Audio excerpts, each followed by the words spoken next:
Hey everyone! Today my group will be doing an AP Physics presentation on Bernoulli and Torricelli's equation. We will start off with Bernoulli's equation. Bernoulli's equation essentially represents a conservation of energy law for flowing fluids. Thus, like any other conservation of energy law, it also depends on not having outside forces and an unobstructed flow of the fluid. This conservation of energy is shown through three different types of pressures on the left side of the equation, shown over here. These pressures all represent different energies of the fluid, and when added up, will always be constant along the streamline of the fluid. The equation is applicated in any incompressible fluid flow problems. It could allow you to compare the pressure or velocity at any 2 points along a given streamline. Now we'll go over what each part of the equation represents. So P on the far left is the pressure exerted by the fluid or the static pressure, making up the pressure energy of the fluid. Pressure also equals force over area. Now, the one in the middle is rho over 2 times v squared. It is the decrease in pressure due to the velocity of the fluid, or it is also called the dynamic pressure. It makes up the kinetic energy of the fluid. We can see that the kinetic energy equation is quite similar to the one we are familiar with, 1/2 mv squared. But instead of mass, we are using density, or rho. It kind of looks like a lowercase p. This is because it makes the application of the equation easier, for density stays constant and does not change upon varying pressure. Now finally, we have the one on the far right. It is rho times g times h. G is just the gravitational force constant that we are familiar with. Now we call this the hydrostatic pressure. It represents the gravitational potential energy of the fluid.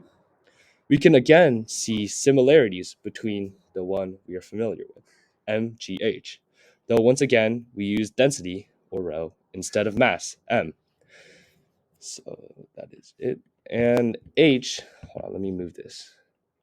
I can't. H is the elevation of the fluid above a chosen reference point. Now we'll go over the units. Density, which is rho, and looks like lowercase p, is kg over m cubed. And velocity is just meters over second. Static pressure, P, equals pascals. And then height, we just measure in meters. So let's go over an example problem to show you how Bernoulli's equation can be used. So in the problem, say water flows through a pipe like the one above and has a change in the cross-sectional area between 0.1 and 0.2. As you can see, the area is getting smaller. Now find the pressure of the water at 0.1, given that 0.1 has a cross-sectional area of 6 meters and a speed of 7 meters per second, while P2 has a cross-sectional area of 3 meters and a water speed of 14 meters per second and a pressure of 176,500. Now, this form of Bernoulli's equation that we will use states that the sum of the total energy for an incompressible frictionless fluid at any 2 points is the same, which is why you can see it's just like a reflection, but this one is 0.1 and this one is 0.2. The height of the pipe is not changing necessarily. So we can go ahead and cross out rho GH1 and rho GH2. Then we plug in all the values we know. Now density, or rho, of water is 1000 kg m cubed. So after plugging in all of our values, you should get P1 plus 1/2 times 1000 times 7 squared equals 176,500 plus 1/2 1000 times 14 squared. This should give you P1 plus 24,500 equals 274,500. And when you use simple algebra, you should get P1 equals 250,000 pascals, giving you the pressure at 0.1. Now, because the equation is a form of conservation of energy, as shown through our answer, when the speed of a moving liquid is increased, then the pressure within the fluid must decrease. In simple terms, if velocity goes up, pressure goes down. just like our original knowledge of conservation of energy with kinetic and gravitational potential energy. This is just a simple and easy way of using Bernoulli's equation to find the pressure of a fluid at any given point, though you could also use it to find velocity or change in elevation of the fluid. Now, you will learn about Torricelli's equation from my partner Pouya. Hi, I'm Pouya, and I'll be going over Torricelli's equation slash law. So, Torricelli's equation helps us understand how the speed of a fluid changes based on the height, and the law can only be used when viscous effects are able to be neglected, like viscous effects being like honey or a fluid that drips down slowly instead of like fluid like water or something like that. So, how does this differ from Bernoulli's law or equation? So Bernoulli's law, like as Kellen described, takes a more general standpoint, and there's a greater emphasis on the pressure and the elevation, and as well as the velocity. And there's a lot more variables in the equation. Um, on the other hand, Torricelli's law focuses mainly just on the height, in which there's a cut or opening, and shows how the velocity of the water changes on that. And you see in the equation at the bottom right hand corner, it's velocity is based on the gravity and the height. So there's a lot less variables to take into consideration when you're looking at Torricelli's law compared to Bernoulli's. All right, so here's the derivation of Torricelli's law from the Bernoulli equation. Basically, the P1 and P2 are the pressures of both sides of the equation, and they can be canceled out because they're experiencing the same force. Like point A, for example, is P1 and P2 is B on the diagram at the top right corner. And they're both exposed to the same atmosphere, being the air on the Earth. And so those can be canceled out because they're the same value.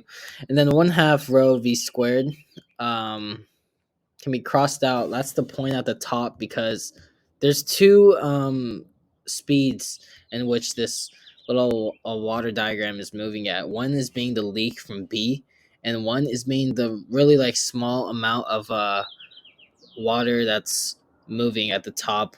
But that can be crossed out and like considered negligible because it's moving at such an insignificant rate compared to the leak at point B.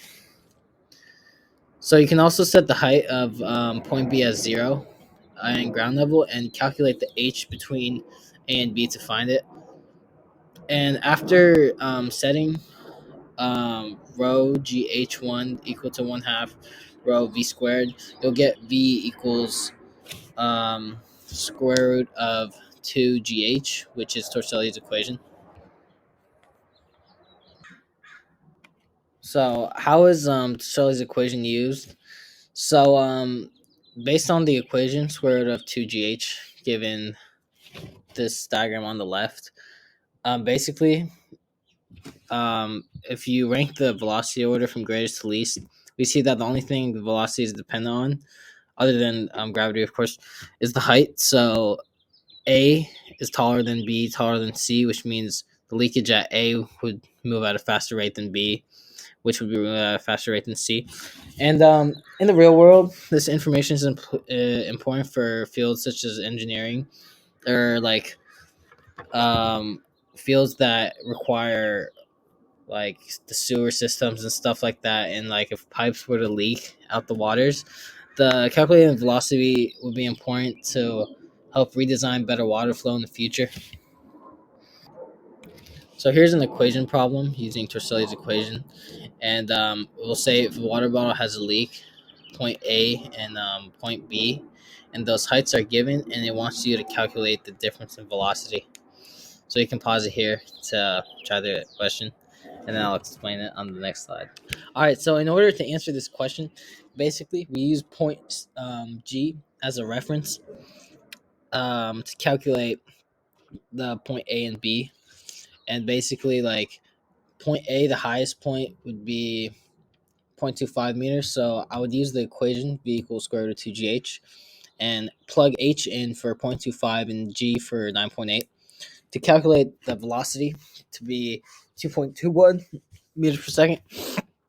And point B would be the same thing except its distance from G is 0.1. So I calculated that to get 1.96.